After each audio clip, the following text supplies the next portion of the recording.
Well, I got my Gleaner all ready to rock and roll. Then we made a phone call, and they're not taking corn until Monday now. So I guess I'm gonna mess around here, but we're gonna get out my Gleaner, or my Massey 860, and I'll show you backing it out of the shed, and then we'll talk about it.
Well, everyone, this is my 81 Massey 860 combine. I bought it fall 2020 from its second owner. Walk around it here, and then I'll tell you the story on this machine. It's been a local combine to this area most of its life. It did the custom run once or twice, or about 3 times, I think. But, you know, it's just a Perkins V8 diesel hydro, and I've got an 8-row corn head that goes on it. Pretty good old machine. I think it's got like 3,000 some odd, 3,200 hours on it, I think now. So, man, she's a little leaky, but it's also an 81 model. So it's got a few harvests on it. So if it leaks, what the hell? She's a good old machine. And I love this thing to death. I love running it, love everything about it. So the combine, my cousin bought used in 83 or 84, I believe. He farmed with us from about the year 2000 up until he passed in about 2017. He always used this combine on his 80 acres. Well, he used it a lot back in the day for wheat, corn, milo. But in the later years, he mostly used it on an irrigated 80, a flood irrigated 80 of corn he had on the north end of Main Street. And we did some beans with it there too, I guess. We had a John Deere 853A row head that he put on this. And then I have a Massey 83 8-row 30-inch corn head I use on it to pick corn around here. But he bought it from Jim Maddie, who was a local custom cutter south of Alameda, Kansas in 83 or 84. And the Maddies ran it on the harvest run for a few years before my cousin bought it. And I've actually got photos from one of Maddie's old employees of this exact combine unloading wheat in a wheat field in Kansas on the harvest run sometime in the early 80s. So that's really cool. My cousin we farmed with him for a lot of years, kind of like a grandpa to me more than anything. He passed of a heart attack the day after Thanksgiving in 2017. In 2020, his kids decided to have an estate sale of some of the machinery that was left, which wasn't much. And I actually bought this combine for $850. And then I bought the 8-row 38-inch corn head for $125. I think I have $975 original investment in this combine. That fall, I kind of didn't do a lot to it, just kind of checked it over, greased it, replaced a couple belts that were pretty bad, and kind of got it harvest ready. I was planning on just using it for fun on a few acres just to see if it could still harvest. Really didn't have big plans for it. My dad, honestly, was really mad that I bought the combine at all because, well, we didn't really need a second combine. We had a John Deere 9660 at the time, and he thought it was good enough. The last field of the year, we were right here on the home half section here at the farm, and the water pump went out on our John Deere. And when a water pump goes out on a John Deere, the O-rings go out. It puts coolant in the engine oil. So that pretty much immobilized our combine. We had about 80 acres of corn left, and Dad, very embarrassingly, asked me if I would get out my Massey to finish harvest. And we did. We used this old girl to finish harvest in 2020. Got us out of a pinch that day. In 21, I used it some just for fun. Nothing really broke that year. We just kind of used it here again on the home half section because it was corn for fun. And that was about it. Last year, we got rid of Dad's 9660 and I bought a Gleaner R65 that we can talk about here in a little bit. But, didn't really have any problems with the Gleaner. Got most of the way through harvest. Once again, got to the last field of the year. And if you've been a farmer for very long, you know the last field is the scariest one of the year. My corn head acted up. I have a 10-row, 30-inch John Deere corn head. In my end row unit, some of the deck plates broke somehow. Some mounts broke. So my corn head was immobile. We had like 30 acres left at the time. It was November like 28th or 29th. Cold day. The next day it was supposed to snow. So Massey again, we finished. It's just been a great handy old combine. I love it to death. It's nothing fancy, but it's dependable. And when it's running through the field smoking black, it is one of the greatest things you will ever see. Well, this is the power plant on the big girl. 540 V8 Perkins. No turbo, just all motor. Kind of fits in here. A little tight. These are really interesting combines to work on. The belts sometimes aren't that much fun to change, but 2 years ago, I bought all new belts for this machine and replaced all of them.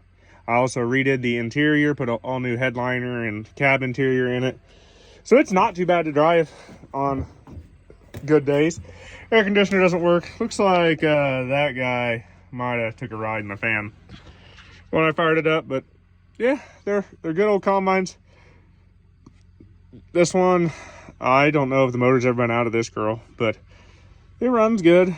It walks through the field picking corn, dryland corn around here, which is generally like 80 bushel corn at 4 mile an hour. No real problem. That's the front side. Everything comes out, all the power comes off the motor right there. It goes to belts and stuff. They're actually like right underneath your ass in the driver's seat. And then it's all driven off that. I can crawl up in the cab and kind of show what goes on there in a little bit, but pretty cool motor. These things just have a distinct sound. They're just an absolutely cool motor. So way up in there is the main drive pulley. It comes straight off the motor, and it drives everything pretty much. These belts here spin constant all the time, and then you just throw levers in the cab to engage the separator and then pull a little push button thing to engage the header drive. I've actually got this one locked in rigid on my header drive here because I was having problems with the clutch a couple years ago. And you can just put a bolt in and lock it up. And where I run an 8-row corn head, they take a little bit more torque to run one of those things. But this belt and pulley here is the separator drive. This one here is the auger drive, I believe. And then it comes out over here and drives down to the auger. Cleaning fan's right in there, back in there. And it's a walker machine, so you got the usual sieves and everything, pan, and then the walkers are up there. I got a couple that aren't so straight, but they work for what I do with this combine. I could really stand to reseal the steering cylinder sometime. I think I've got the seals here. I just haven't convinced myself to do it necessarily. This is a spreader machine too, not a chopper, so it's really simple. No added frills. Great for what we're doing because I don't really care about chopping anything. But yeah, that's the gist of this thing. It's on 24.5 32 rubber. That's your cylinder, variable drive cylinder right there, and it's got a gearbox for high-low in there. That's the other side of the cleaning fan. Hydro drive and everything. And it's got the old flappy paddles on the front for the feeder house. No chains, flappy paddles. They're 90-degree offset, and it feeds from this one back to this one, and then I think there's two or three more sets back behind. But we'll fire it up here, and then I'll walk around it. As you would imagine, the inside of the cab on this thing isn't exactly fancy. Hydro lever, up down for head, reel up down, which I don't ever use because I have a corn head and that's it, because I don't ever want to do anything besides corn with this thing, honestly.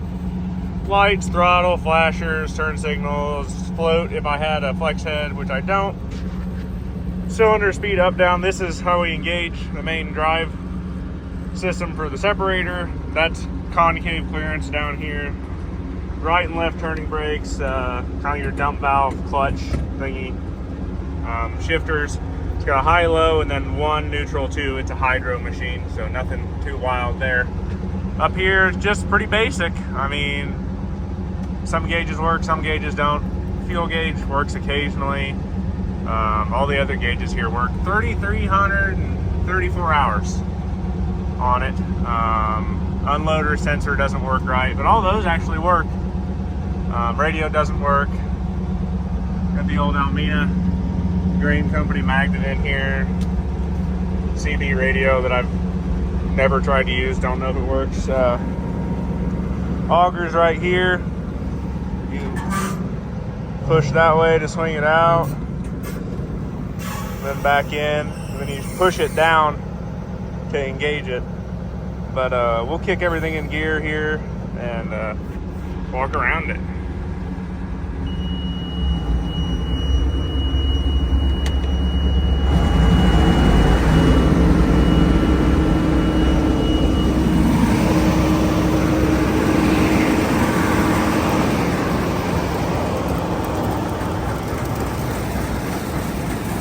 I might not have done the best job cleaning this guy out last year. I blew it off and then we just kind of shoved it in the shed because it was supposed to snow.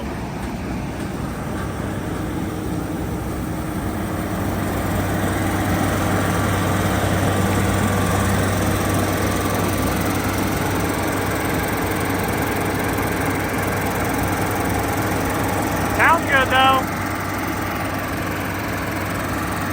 We'll grease it and take it to the field. Well, I brought the 860 over here next to my R65.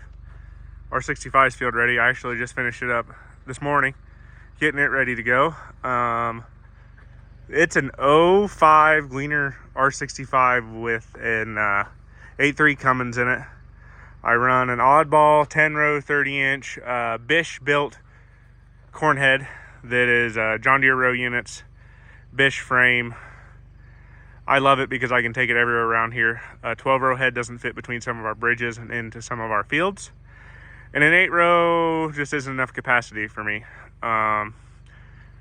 We use RTK to plant, so it doesn't really matter. We're pretty open, flat fields, as you can see around here. So yeah, RTK, it's close enough. We pick corn. It's dryland stuff this year at 12,000 population. So nothing too wild going on.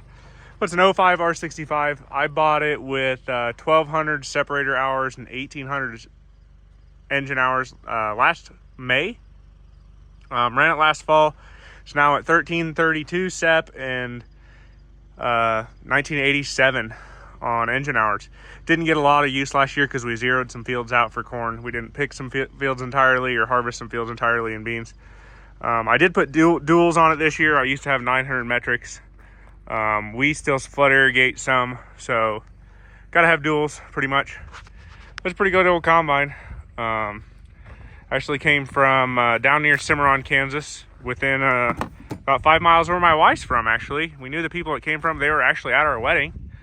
They sold it on Big Iron, and I had choice of this one or an R75, and I took the R65 just because honestly it was lower houred and nicer machine. But it's been a great combine for me. I put a precision rotor in it this year, just kind of make beans threshed a little nicer. It's kind of doesn't have a long auger, but it doesn't have a short auger on it. It's mid-length. It's a chopper machine, but you know, it's a pretty good combine. We love it. From all the years of John Deere and all the pain of John Deere I went through with a high hour 9660 and a high hour 9600 before that, I absolutely love this combine. It's simple, it's easy to work on. We had a couple breakdowns last year. I had an idler belt pulley go out and a starter go out, and that was pretty much it. Besides like normal maintenance, had more issues with corn heads and flex heads than I had with the combine, but she's pretty clean. I keep it inside. I try to put as little hours on it as possible because I am probably going to own this thing for a while, just because, you know, combines are expensive, and I got lucky and got a really good deal on a low hour combine. And, you know, it should, I mean, I just sold an R72 Gleaner I bought just for the duals, honestly, and it had 6,100 engine and 4,500 separator hours on it. So these Gleaners, you take care of them, they'll go forever. You might have to replace some stuff, but I love this combine. I love these combines. But when I get both of these in the field together, we pick 18 rows at a go, and it's a hell of a lot of fun. They're good old machines. Don't let anybody fool you. You don't have to have John Deere combines or Case IH combines to get shit done. There are more Gleaners showing up in this area every day, and more Gleaners being sold all over every day, just because people are tired of the racket of their local dealerships. Gleaners have been, you know, these R-Series Gleaners are really similar parts going all the way back into the early 90s. So like, we deal with Lang Diesel, and they've got most of the parts in stock because all the combines are the freaking same.